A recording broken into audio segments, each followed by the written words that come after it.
How's it going out there, my friends? Welcome to another Mindful Music Maker live stream.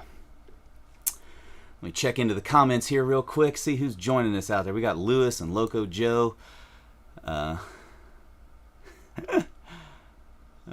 nice. Blythe is out there. Blythe, so good to see you, buddy. That's great. Thanks, man. I wish I could take credit for that tune, but that's a great Bill Monroe number called Northern White Clouds. I'm gonna do that thing you should never do and start like Googling stuff in the middle of a live stream, but there's a super awesome video of this live recording of Bill Monroe playing it back in the day. Yep, with Tater Tate on fiddle. There it is. I'm sharing it with y'all in the chat because you need to see this video. You absolutely need to see this video. Yeah, so check out that tune. Joe and Blythe, I know you're going to dig that one a lot. I kind of took my own interpretation on that one, but I learned the melody from Tater Tate and then was kind of like, how would Monroe have played this if he just did it as a mandolin tune? So lots of trim, right? Great, folks. Well, thanks for joining us again this week. Really excited to see you out there. Hey, Karen, thanks for joining us.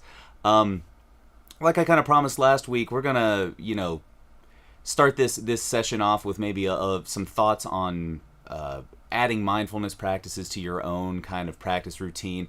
One of the points I was really trying to make last week was that if you're experiencing some kind of difficulty in the practice room and you're not really moving forward a lot with your playing, I've found that instead of like dedicating more time to playing, right, say like increase your practice from an hour to 2 hours, you should actually maybe reallocate the time inside of your existing practice session to include some more mindfulness stuff, because it can kind of help you squeeze a little more juice out of the time you're spending behind the instrument. And as always, I'm going to say this at the beginning of every stream, not a mindfulness expert. I've been practicing this stuff for a while, and I've had a lot of fun with it and seen a lot of value in my own playing and stuff like that. But I am trying to consult the experts and all that kind of stuff. I've got my Power of Mindful Learning book right here that I was referencing last week. We're going to talk about that actually today in terms of adding some more mindfulness to your own practice routine. So we will consult the experts here. I was thinking, since I just played a little bit of music and got us warmed up now, let's go ahead and start this session with another 2-minute meditation. I think that's a great way. It helps me get in the zone and can maybe help put us all in a better spot to kind of be open to what we're going to talk about. And maybe, it'll give you some good questions and we can have a good discussion in the chat box and all that kind of stuff. So I'm setting the timer for 2 minutes. If this is your first time joining us and you weren't with us last week, I'll review this stuff every week, but we're going to do what's kind of called mindfulness meditation, tranquility meditation by some, or shamatha if you're a Karma Kagyu tradition Buddhist. That simply means that we're just going to be focusing on the breath, kind of honing our mind in on what we call an anchor, the breath in this case, and then seeing if we can just maintain gentle focus on that for the duration of the meditation. And when I say gentle focus and all that kind of stuff, part of meditation is realizing that all of the thoughts and experiences that you've had from this day or this week or anything like that are going to be clouding your vision. But the whole point is to allow those thoughts and those feelings, whether it's tension in your body or emotional feelings, let them exist.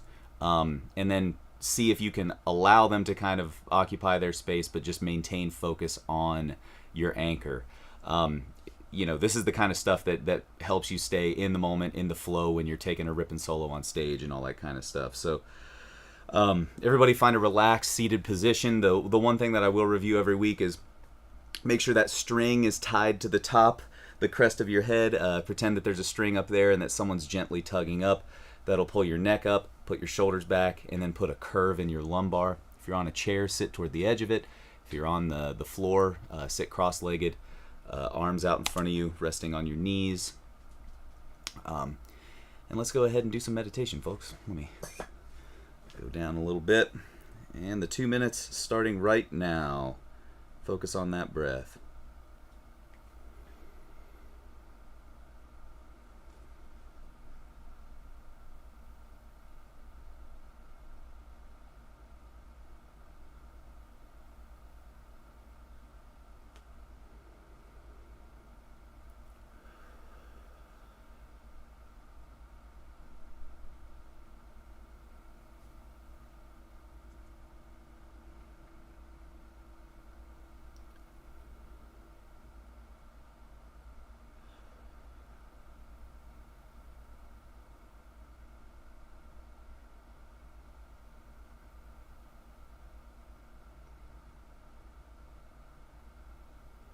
If your mind starts to wander, just come on back to the breath.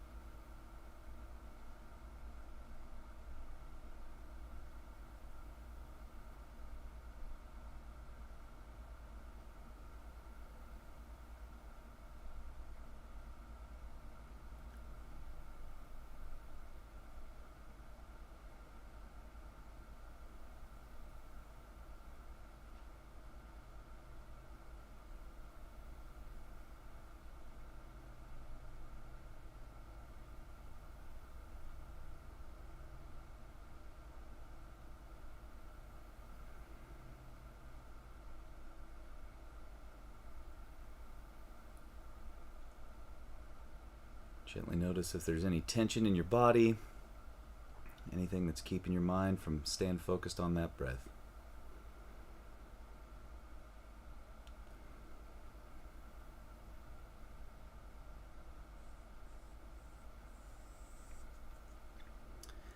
And come on back to reality. All right.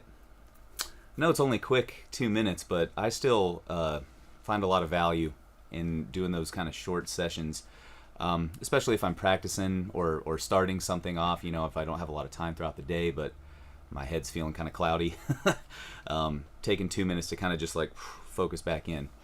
The thing I've noticed as I've added, this mindfulness stuff to my practice session is that it takes less and less time to kind of come back to that focus and kind of get rid of tension and emotion, and not get rid of emotion, but rather don't let it control you, right?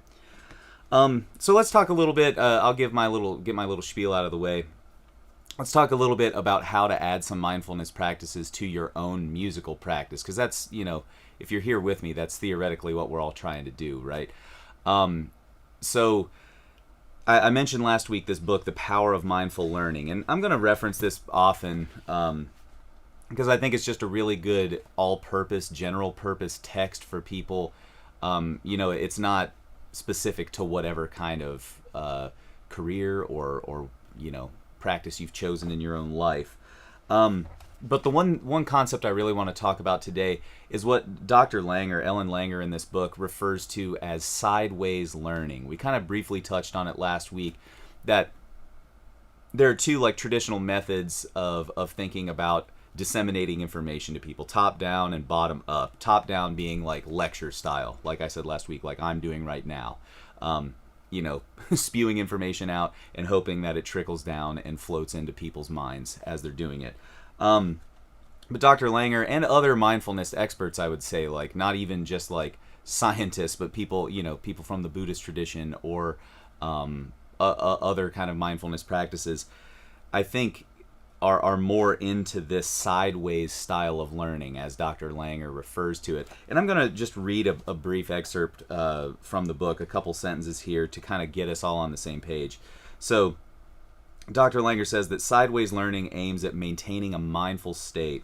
As we saw, the concept of mindfulness revolves around certain psychological states that are really different versions of the same thing. 1, openness to novelty. 2, alertness to distinction. 3, sensitivity to different contexts. 4, implicit awareness of multiple perspectives.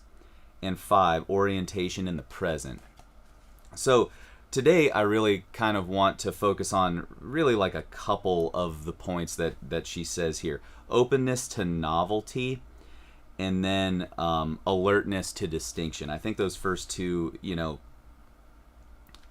kind of are tied into one another and can really help us out in the practice room. So if you're taking notes or anything like that, openness to novelty and alertness to distinction, write that stuff down.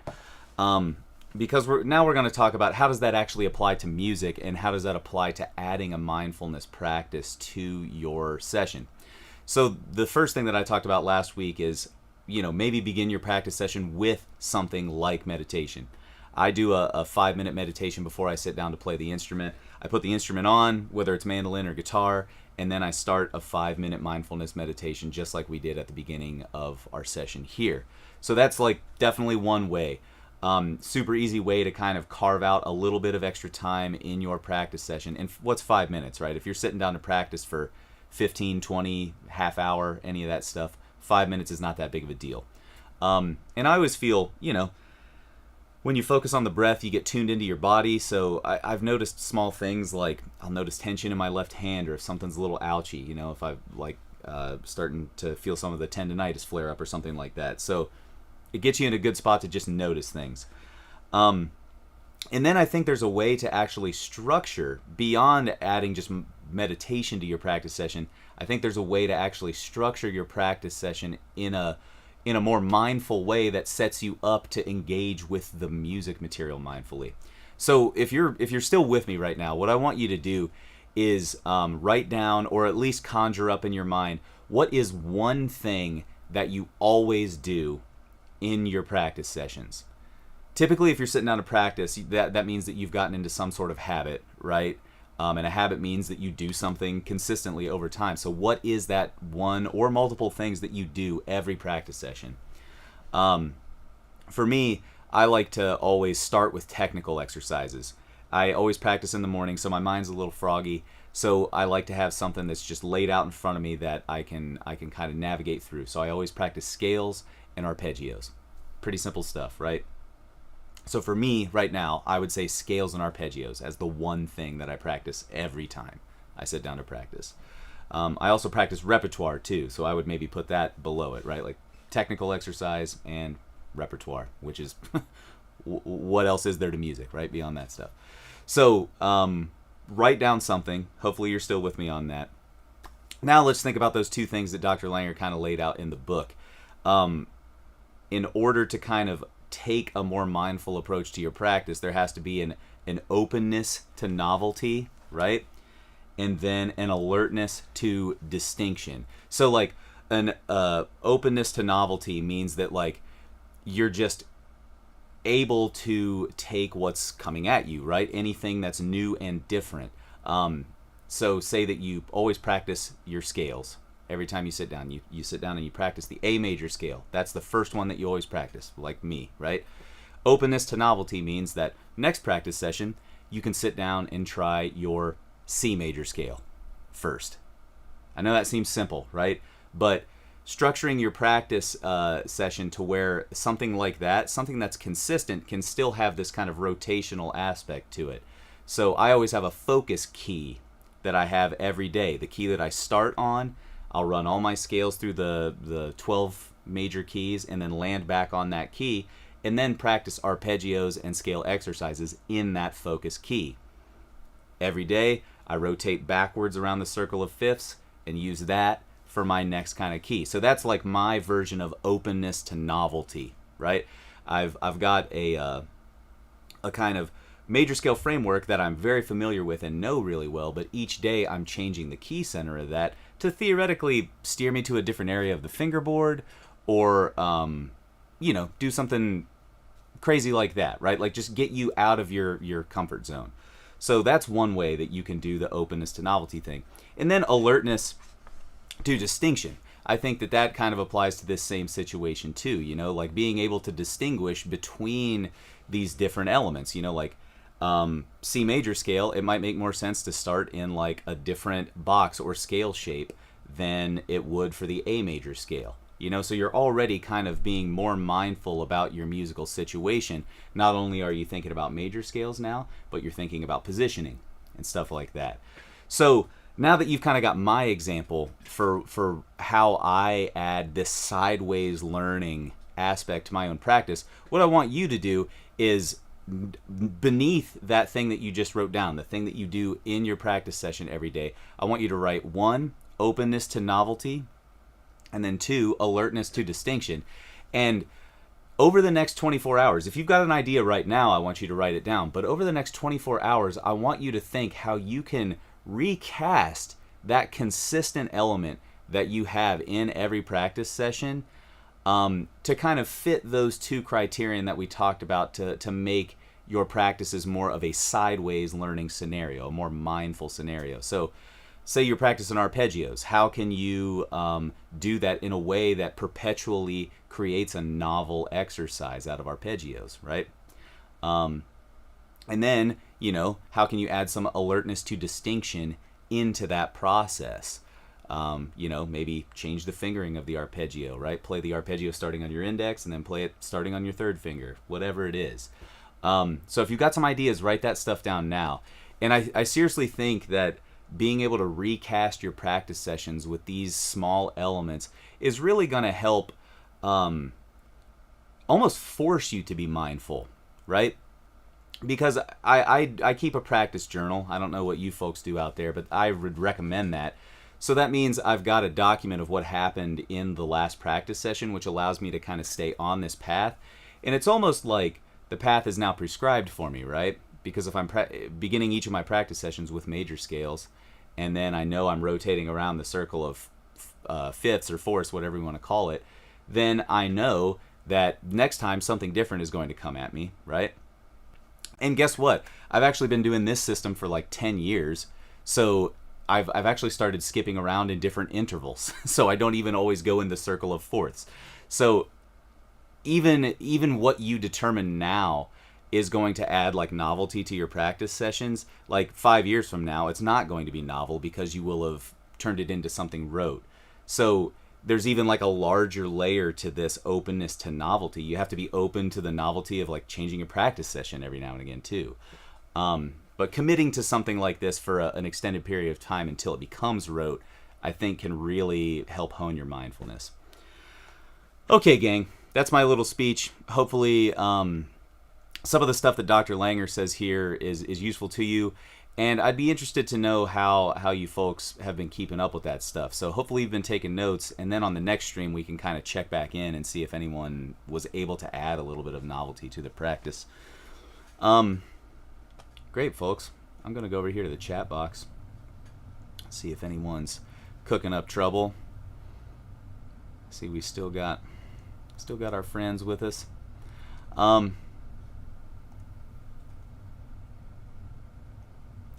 Nice.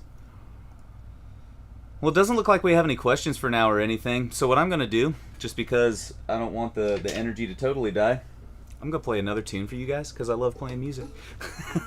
And if you've got any questions or thoughts, even comments, like if people out there are farther down the mindfulness kind of journey than I am, I would totally love to have some thoughts and feedback on that stuff too. So if you think you're into this kind of stuff and you practice mindfulness, let me know how you add novelty to your own session and mindfulness and stuff. So I'm going to get over to Strum Machine here. This is, you know what, we can even turn this interesting. If you've got a request for a fiddle tune or something like that, you can toss it out there in the chat for me. I'd love to oblige. But right now,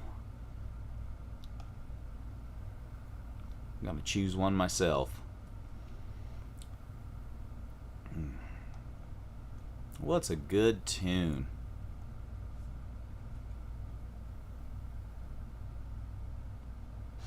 Nice, we got some good questions coming in. I'm gonna play a tune and then get to those guys. That's great. Hopefully I come back and there's just a trillion questions there. Cool. I'm gonna get you an old Jim and Jesse tune now. I've been trying to work this one up a little bit. Called Dixie Hoedown.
that one off a little more often.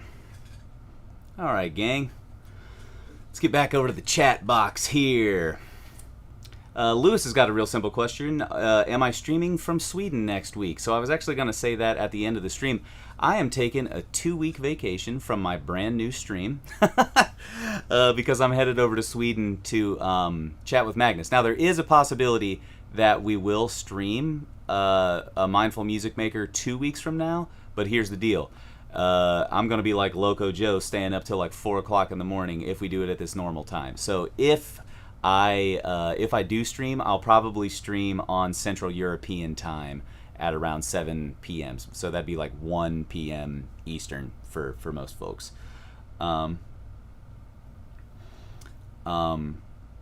Yeah. So let's see. Next question from Joe. Joe says, I'm having trouble making sense of alertness to distinction. What exactly does that mean? I think that is a little nebulous, right? Like alertness to distinction. So simply just like being aware of what makes something different than what you're currently doing.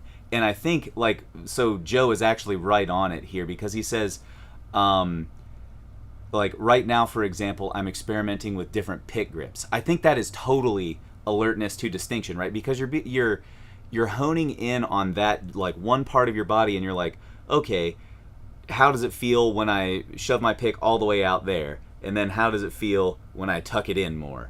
And does that have a different response on the strings? I think that's kind of like alertness to distinction.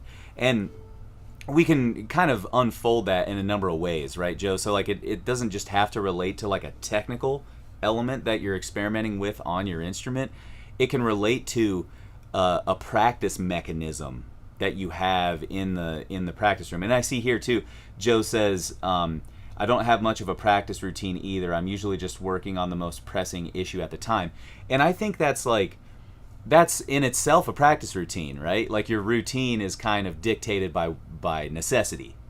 So there's probably even, I would say, Joe, maybe I'm wrong because I don't know you personally, but like I would say that when you do sit down to practice whatever's necessary, right, like whatever's the most pressing at the time, you probably have like a general approach or angle that you like take a tune at, right?